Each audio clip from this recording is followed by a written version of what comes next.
The given question is the angle of elevation of a jet plane from a point A on the ground is 60 degree. After a flight of 30 seconds, the angle of elevation changes to 30 degree. If the jet plane is flying at a constant height of 3600 root 3 meter, then find the speed of the jet plane. तो अब देखो इस type के questions में हमें क्या ध्यान रखना होता है। ये जो क्वेश्चन है हाइट एंड डिस्टेंस पे जो भी क्वेश्चन है वो कम्प्लीटली डिपेंड होते हैं हमारी फिगर पे। जो भी हम यहाँ पे फिगर बनाने वाले हैं, डायग्राम बनाने वाले हैं, अगर वो ठीक है तो हमारा क्वेश्चन भी ठीक होगा। तो फिगर हमें बहुत ध्यान से बनानी है।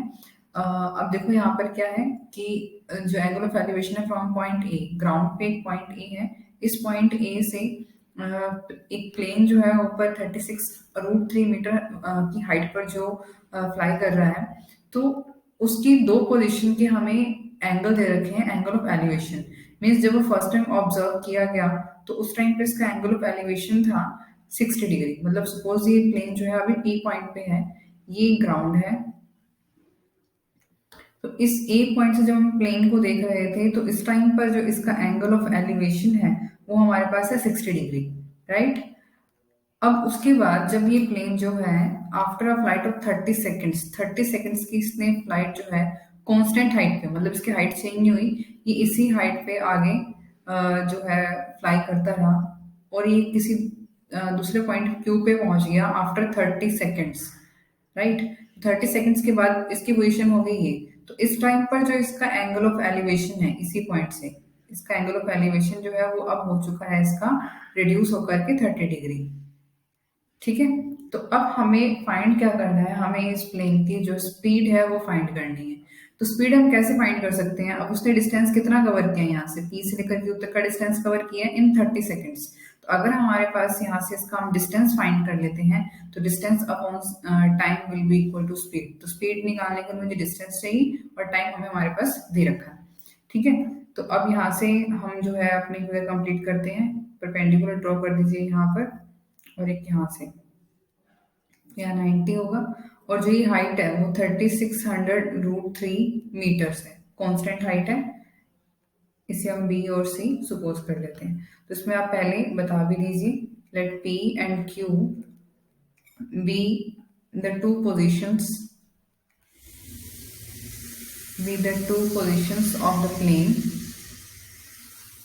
and A be the point of observation.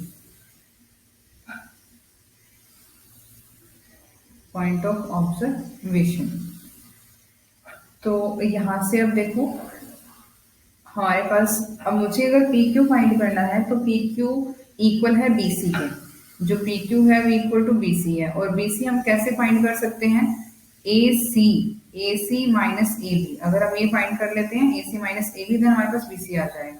तो अब ए सी और ए बी हम कैसे फाइंड कर सकते हैं। तो देखो पहले हम ये ट्रायंगल लेंगे, in triangle P A B, तो ये है पीबी जो है वो है 3600√3 मीटर।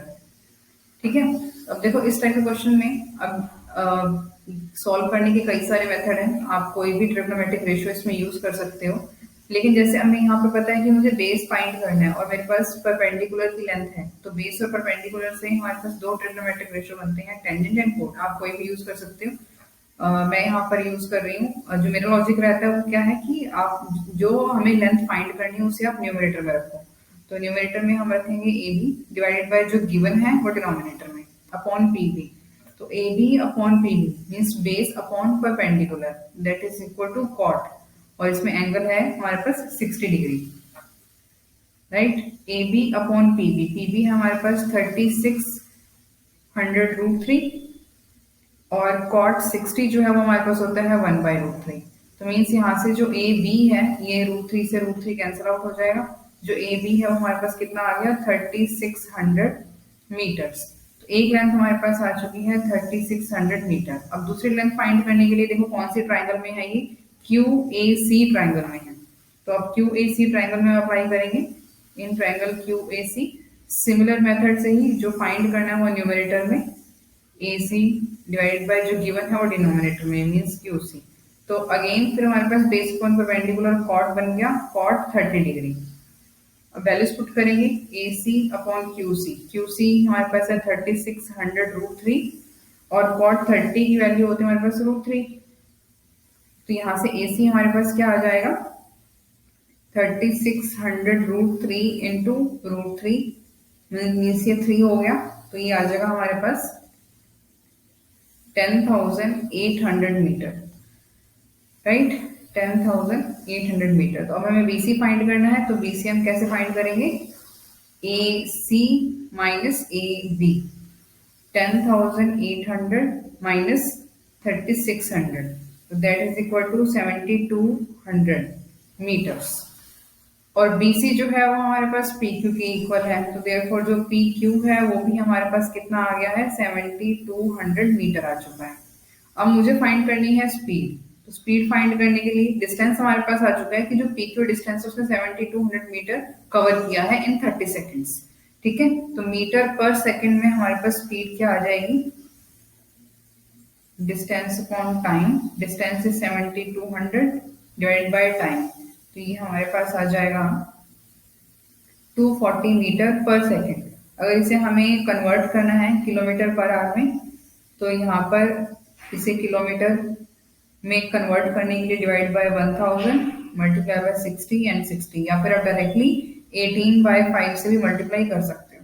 ठीक है, तो ये हमारे पास सॉल्व होकर आ जाएगा 864 किलोमीटर्स पर आवर। मीटर पर सेकंड में स्पीड 240 मीटर पर सेकंड है और किलोमीटर्स पर आवर में है 864 किलोमीटर पर आवर। दोनों में से आप कोई भी आंसर लिख सकते हो। Okay, thank you.